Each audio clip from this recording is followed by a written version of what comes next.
विधानसभा चुनाव 2023 के लिए जैसे जैसे नामांकन का समय नजदीक आ रहा है, उसी हिसाब से प्रत्याशियों ने अपने प्रचार प्रसार की गति भी तेज कर दी है।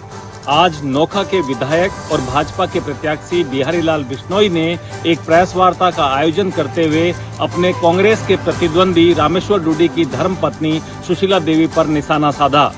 इस भाजपा की प्रेस कॉन्फ्रेंस में भाजपा देहात व शहर के जिलाध्यक्ष के अलावा महापौर सुशीला राजपुरोहित भी शामिल थी।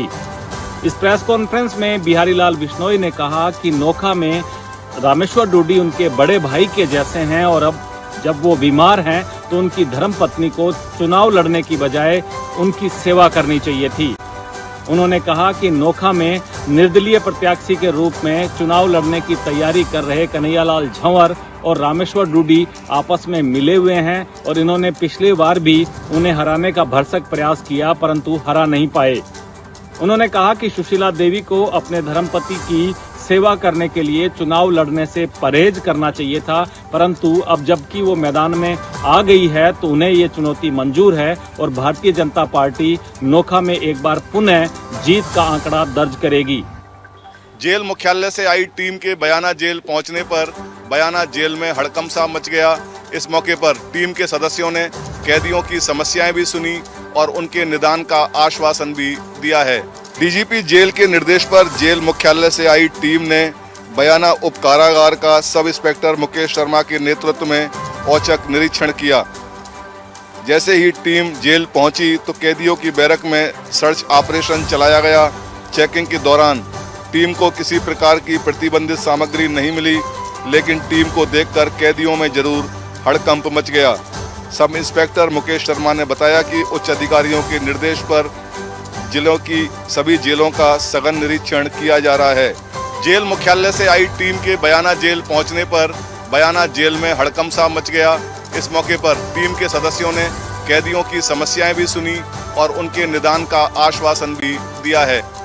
विधानसभा चुनाव 2023 के तहत रालोपा ने अपने टिकट की घोषणा कर दी है। इसी के तहत मेड़ता में इंदिरा बावरी पर अपना दांव खेला है। इंदिरा बावरी वर्तमान में रालोपा से विधायक है। घोषणा के बाद विधायक इंदिरा बावरी जयपुर से आज मेड़ता पहुंची। जगह जगह पुष्प वर्षा से कार्यकर्ताओं ने उनका स्वागत किया और मंदिर पहुंचे। रालोपा सुप्रीमो हनुमान बेनीवाल द्वारा टिकट की घोषणा के पश्चात इंदिरा बावरी आज मेड़ता पहुंची। मेड़ता में भगवान चतुर्भुजनाथ और मीराबाई के मंदिर पहुंची, जहां कार्यकर्ताओं ने उनका अभिनंदन किया, माला पहनाई, शाल ओढ़ाया।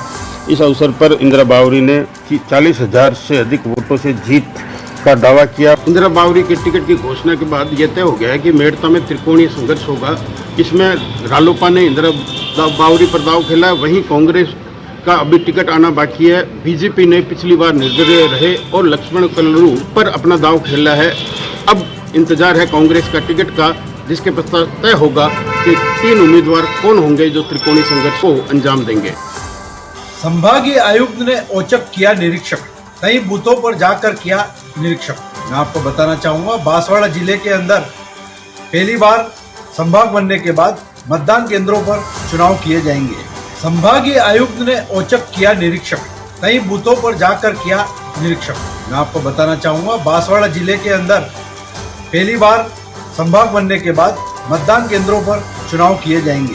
इसके बाद भी मैं आपको बताना चाहूँगा, चुनाव के अलावा भी यहाँ पर निरीक्षण के कार्य किए जा रहे हैं। संभागीय आयुक्त डॉक्टर नीरज पवन ने बांसवाड़ा के, डूंगरपुर के व बांसवाड़ा क्षेत्र के कुशलगढ़ क्षेत्र में, बागीदोरा क्षेत्र में भी कई बूथों पर जाकर निरीक्षण किए हैं। निरीक्षण के अलावा उन्होंने कई लोगों को दिशा निर्देश भी दिए हैं कि सही काम बूथ पर होने चाहिए।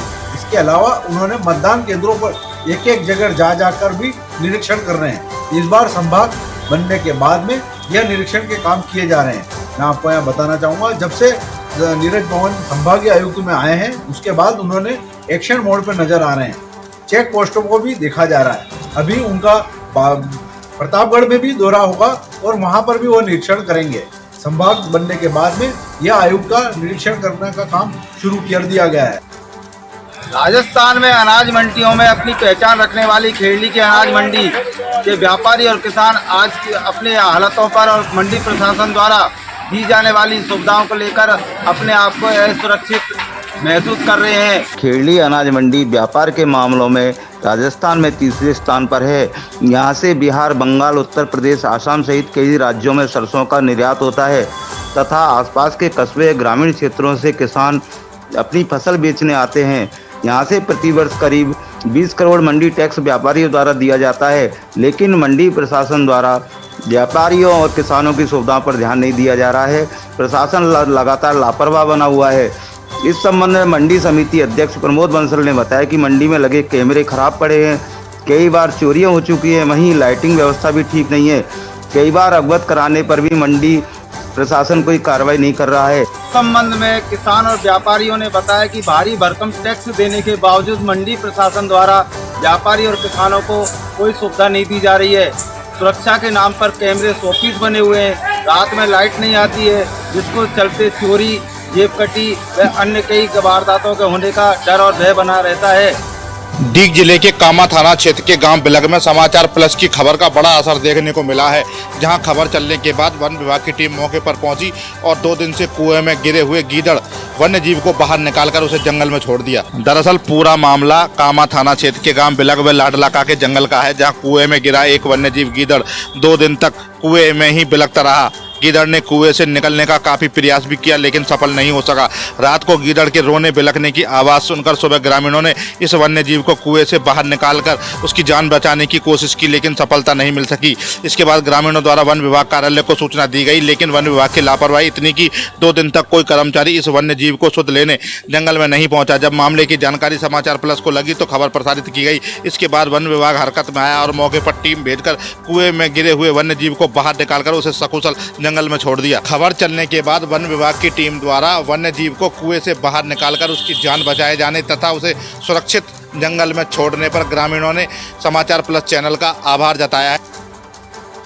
जिला कोटपुतली बेरोड के प्रागपुरा थाना इलाके के खेलना गांव में स्थित शिव मंदिर में हनुमान जी की मूर्ति खंडित अवस्था में मिली है।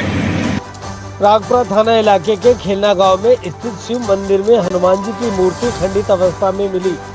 हनुमान जी की मूर्ति को खंडित अवस्था में देखकर स्थानीय ग्रामीणों में रोष व्याप्त हो गया। मंदिर में मूर्ति खंडित होने की सूचना पर आसपास के लोग मौके पर एकत्रित हो गए तथा घटना को लेकर रोष जाहिर किया। सूचना पर पुलिस मौके पर पहुंची और घटना स्थल का मौका मुआयना किया। बताया जा रहा है कि खेलना गांव के स्थित प्रजापति मोहल्ले में शिव मंदिर बना हुआ है।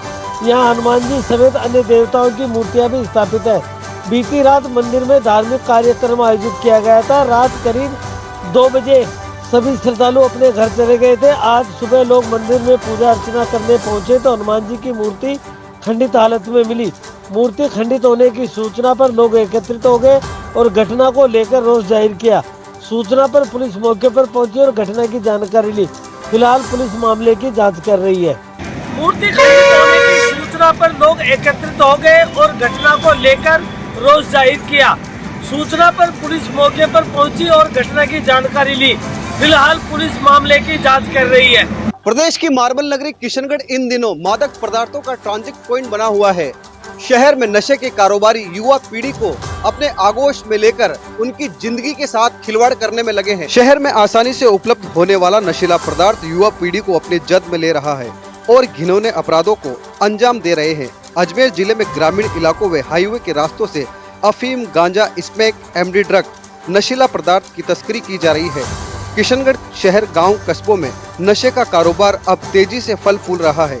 नशे के सौदागर पैसा कमाने के लिए युवा पीढ़ी को नशे का आदी बनाकर उन्हें अपराध के दलदल में धकेल रहे हैं। शहर, गाँव में कस्बों में आसानी से उपलब्ध होने वाले नशीले पदार्थ युवा पीढ़ी को रोजाना अपने जद में लेकर उनकी जिंदगी के साथ खिलवाड़ करने में लगे हैं। मार्बल नगरी किशनगढ़ के Silora, Jaipur road highway, new railway station, Indira colony, Devdungri, Chamadagarh सहित विभिन्न इलाकों में कोडवर्ड के जरिए नशे के कारोबारी नशा सप्लाई कर रहे हैं, लेकिन पुलिस इन पर कोई कार्रवाई नहीं कर पा रही है। लगातार युवाओं को इस नशे की लत के चलते कई परिवार तो अब तक बर्बाद हो चुके हैं। शहर के विभिन्न इलाकों में नशा कोडवर्ड के जरिए बेचा जा रहा है, लेकिन पुलिस प्रशासन इन्हें रोकने में अब पूरी तरह से नाकामयाब साबित हो रहा है। सुमेरपुर और किसान संघर्ष समिति के तत्वाधान में 3 दिन पहले जवाई बांध के पानी के बंटवारे को लेकर किसानों ने महापड़ाव तगड़गढ़ में डाला था, जिसके बाद प्रशासन ने महापड़ाव डालने से पहले प्रशासन ने किसानों को चेतावनी दी थी कि धारा 144 है।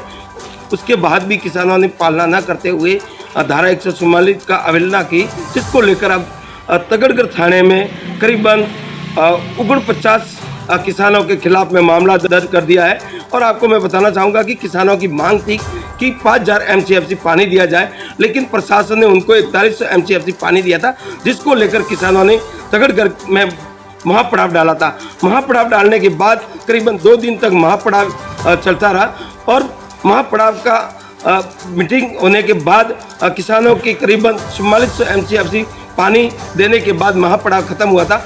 खत्म होते ही पुलिस प्रशासन ने किसान अध्यक्ष समेत किसान के जो पदाधिकारी थे समिति के, उनके और किसानों के ऊपर मामला दर्ज कर दिया है। चूरू के गांव ददरेवा में कुई की मिट्टी धंसने से फंसा युवक, पुलिस प्रशासन की टीम मौके पर। चूरू के गांव ददरेवा में शनिवार को एक कुई में उतरे युवक मिट्टी धंसने से उसमें फंस गया, जिसको प्रशासन एवं पुलिस की टीम निकालने में जुटी हुई है। आपको बता दें, गांव ददरेवा में मंगतूराम नामक युवक अपने ही एक जानकार की खेत में बनी कुई की मोटर ठीक करने के लिए कुई में नीचे उतरा था और अचानक से जब 60 फीट नीचे उतरने पर कुई की मिट्टी धंस गई और वो उस मिट्टी के नीचे दब गया। आनन फानन में उसे निकालने की कोशिश की गई, लेकिन मिट्टी की तादाद ज़्यादा होने से मंगतूराम को बाहर नहीं निकाला जा सका। सूचना पर तहसीलदार इमरान पठान पुलिस प्रशासन की टीम के साथ मौके पर पहुंचे और जेसीबी को भी मौके पर मंगवाया गया, लेकिन जेसीबी की मदद से भी मजदूर को बाहर नहीं निकाला जा सका। शाम 6 बजे तक बीकानेर से एसडीआरएफ की टीम का इंतजार रहा। वहीं पास ही बड़ी संख्या में ग्रामीण भी अब जमा हो गए हैं। ग्रामीणों के द्वारा मंगतूराम की सकुशलता की प्रार्थना भगवान से की जा रही है और इस तरह के हादसों से बचने के लिए प्रशासन की ओर से मौके पर बंदोबस्त करने की भी मांग की गई है। रावसर पुलिस की नशे के खिलाफ कार्रवाई। अवैध 6 किलो 200 ग्राम गांजे सहित कार चालक युवक को किया गिरफ्तार। अमनदीप सिंह निवासी सिकंदरपुर जिला सिरसा हरियाणा को किया गिरफ्तार। रावसर लोहर रोड पर चक 4 AM के पास हुई कार्रवाई। रावसर पुलिस ने कार को भी किया जब्त। पुलिस ने नशे के खिलाफ कार्रवाई करते हुए एक कार चालक युवक को अवैध गांजे सहित गिरफ्तार किया है। रावसर थानाधिकारी अरुण चौधरी ने बताया कि रावसर से लोहर रोड पर सूचना के आधार पर नीले रंग की कार को रोकने का इशारा किया तो आरोपी कार चालक अमनदीप सिंह निवासी सिकंदरपुर सिरसा कार को बैक गियर में गाड़ी को भगाने का प्रयास किया, मगर ऐसा ही रमेश कल्लू की टीम ने उसे दर दबोचा। आग की तलाशी लेने पर उसमें से 6 किलो 200 ग्राम गांजा बरामद कर कार जब्त की गई। इस संबंध में आरोपी कार चालक के खिलाफ NDPS एक्ट में मामला दर्ज किया गया। रावसर पुलिस ने नशे के खिलाफ कार्रवाई करते हुए अवैध 6 किलो 200 ग्राम गांजे सहित एक व्यक्ति को गिरफ्तार किया है, साथ ही साथ कार को भी जब्त किया है। रावसर के नोहर रोड के 4 चक AM के पास पुलिस ने कार्रवाई की है और लगातार पुलिस नशे के खिलाफ कार्रवाई कर रही है। उसी के तहत कार्रवाई को अंजाम दिया गया है। स्कूली छात्र छात्राओं को यौन उत्पीड़न और शोषण से बचाने के लिए सरकारी विद्यालयों में जागरूकता कार्यक्रम चलाए जा रहे हैं। सरकारी विद्यालय के छात्र छात्राओं को यौन उत्पीड़न एवं शोषण के प्रति जागरूक करने के लिए सरकारी विद्यालयों में जागरूकता कार्यक्रम चलाए जा रहे हैं। जागरूकता कार्यक्रम के तहत बालोतरा के असाड़ा PO क्षेत्र में स्थित राजकीय उच्च प्राथमिक विद्यालय फोसाल नगर में जागरूकता कार्यक्रम का आयोजन हुआ। छात्र छात्राओं को गुड टच और बैड टच के बारे में प्रोजेक्टर के माध्यम से जानकारी दी गई। अध्यापकों ने छात्र छात्राओं से गुड टच और बैड टच को पूर्णतः समझना और इस प्रकार की कोई परेशानी होने पर झिझक छोड़ते हुए तुरंत अपने अध्यापक से बात करने का आह्वान किया गया। शाहबाद पुलिस थाना क्षेत्र के खांडा सहरोल गांव में एक वृद्ध महिला को अज्ञात व्यक्ति ने धारदार हथियार और पत्थर से मारकर मौत के घाट उतार दिया। जब महिला लहूलुहान स्थिति में दिखी तो परिजनों ने इसकी सूचना थानाधिकारी किरदार अहमद को दी। मौके पर थानाधिकारी में जाब्ते के पहुंचे और DSP हेमंत गौतम, राजकुमार चौधरी और एडिशनल SP घनश्याम शर्मा भी मौके पर पहुंचे और जब महिला को लहूलुहान स्थिति में देखा तो परिजन घबरा गए। वहीं लोगों की भीड़ भी मौके पर जमा हो गई।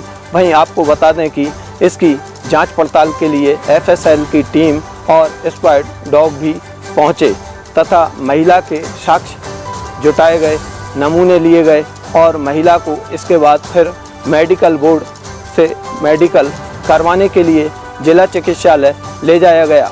मेडिकल करवाने के बाद जब महिला को परिजनों को सौंपा और पुलिस ने अनुसंधान जारी कर दिया है। टोंक विधानसभा सीट पर पूर्व उप मुख्यमंत्री सचिन पायलट एक बार फिर से अपना नामांकन दाखिल करने टोंक पहुंचेंगे। 31 अक्टूबर को इस कार्यक्रम को ऐतिहासिक बनाने के लिए विधिवत तरीके से मुहूर्त भी निकलवा लिया है। इस कार्यक्रम को ऐतिहासिक बनाने के लिए जिला कांग्रेस कमेटी के कार्यालय पर आज जिला अध्यक्ष हरिप्रसाद बैरवा की अध्यक्षता में एक बैठक का आयोजन किया गया। बैठक में कार्यकर्ता और पदाधिकारी मौजूद रहे। उन्हें तमाम प्रकार की जिम्मेदारियां भी सौंपी गई, साथ ही एक बड़ी भीड़ को जुटाने का भी लक्ष्य दिया। इस दौरान जिला अध्यक्ष हरिप्रसाद बैरवा ने मीडिया से बातचीत करते हुए कहा कि करीबन 11 बजे सचिन पायलट भूतेश्वर महादेव के मंदिर में पहुंचकर पूजा अर्चना करेंगे। इसके बाद एक रोड शो का भी आयोजन किया गया है, जिसका रूट रहने वाला है भूतेश्वर महादेव से जिला निर्वाचन कार्यालय, जहां जिला निर्वाचन कार्यालय पर पहुंचकर पूर्व उप मुख्यमंत्री सचिन पायलट अपना नामांकन भरेंगे। करौली विधानसभा चुनाव के मद्देनजर आज गुर्जर समाज ने एक महापंचायत का आयोजन किया। महापंचायत में भाजपा की ओर से गुर्जर उम्मीदवार को ही भाजपा का टिकट देने की मांग की गई। करौली विधानसभा में कांग्रेस ने तो अपना प्रत्याशी घोषित कर दिया है, लेकिन अभी भाजपा ने कोई भी अपना प्रत्याशी घोषित नहीं किया है। भाजपा की तरफ से गुर्जर समाज के उम्मीदवार को टिकट देने की मांग को लेकर आज गुर्जर समाज के पंच पटेलों और लोगों की महापंचायत का गुडला गांव के देवनारायण मंदिर पर आयोजन हुआ। महापंचायत में गुर्जर समाज ने मांग की है कि करौली से गुर्जर उम्मीदवार को ही भाजपा टिकट दे। अगर भाजपा गुर्जर समाज से उम्मीदवार घोषित करती है तो समाज एक तरफा भाजपा पार्टी को ही वोटिंग करेगा। महापंचायत में पूर्व विधायक दर्शन सिंह गुर्जर को टिकट नहीं देने पर पंच पटेलों और समाज के लोगों ने कांग्रेस पार्टी के प्रति नाराजगी भी व्यक्त की। महापंचायत में खास बात आज यहाँ पर यह देखने को मिली कि राजनीतिक व्यस्तता के चलते बाबा हंसराम परिवार और पूर्व राज्यसभा सांसद रहे शिवचरण सिंह धाबाई का परिवार राजनीतिक व्यस्तता से दूर दूर रहता था। कांग्रेस के सहकारिता मंत्री और निम्बाड़ा कांग्रेस प्रत्याशी देवलाल आंजना के उदयपुर स्थित कार्यालय पर छापामार कार्रवाई हुई है। यह छापामार कार्रवाई किसने की है यह तो जांच का विषय है और जांच अधिकारी का खुलासा होने के पश्चात ही पता चलेगा। लेकिन फिलहाल जो सोशल मीडिया पर वायरल हो रहा है, मैसेज वायरल हो रहे हैं, उसमें ईडी और आईटी की कार्रवाई को लेकर छापामार कार्रवाई के संदेश चल रहे हैं। ऐसे में जब सूत्रों से पता चला है कि उदयलाल आंजना से जब चर्चा हुई है तो उनका एक कहना है कि मुझे तो पता ही नहीं है कि मेरे कार्यालय पर छापामार कार्रवाई हुआ। ऐसे में एक तरफ विधानसभा चुनाव सर पर है और कहीं न कहीं ईडी और आईटी की कार्रवाई होना क्या संकेत देती है ये तो चुनाव आयोग और आईटी और ईडी की कार्रवाई वाले की जाने। लेकिन फिलहाल शहर में जन चर्चा का विषय बन गया है कि कांग्रेस के नेताओं के यहाँ पर ईडी और आईटी के छापामार कार्रवाई शुरू हो चुकी है। राजस्थान में ईडी के विरोध में पूरे प्रदेश में कांग्रेस विरोध प्रदर्शन कर रही है, तो वहीं जोधपुर में आज भारतीय जनता पार्टी के कार्यकर्ताओं ने ईडी के पक्ष में सड़कों पर उतर आई है। राजस्थान में ईडी की कार्रवाई के बाद लगातार कांग्रेस विरोध प्रदर्शन कर रही है। इसी बीच भारतीय जनता पार्टी युवा मोर्चा ईडी की कार्रवाई के समर्थन में उतर आया है। दरअसल गोविंद सिंह डोटासरा पर ईडी की कार्रवाई के विरोध में यूथ कांग्रेस सहित कांग्रेस के सभी अग्रिम संगठन लगातार प्रदर्शन कर केंद्रीय एजेंसियों पर दबाव बनाने का कोशिश कर रही है। इस बीच भारतीय जनता पार्टी युवा मोर्चा ने अपनी कमान संभाल ली है और कांग्रेस के विरोध प्रदर्शनों के जवाब में अपने भी प्रदर्शन शुरू कर दिए हैं। जोधपुर में भारतीय जनता पार्टी युवा मोर्चा के गौरव जैन के नेतृत्व में कार्यकर्ताओं ने जमकर प्रदर्शन किया और गोविंद सिंह डोटासरा का पुतला दहन किया। वहीं आज जोधपुर में भारतीय जनता युवा मोर्चा के कार्यकर्ताओं ने ईडी के पक्ष में गोविंद सिंह डोटासरा का पुतला दहन किया गया।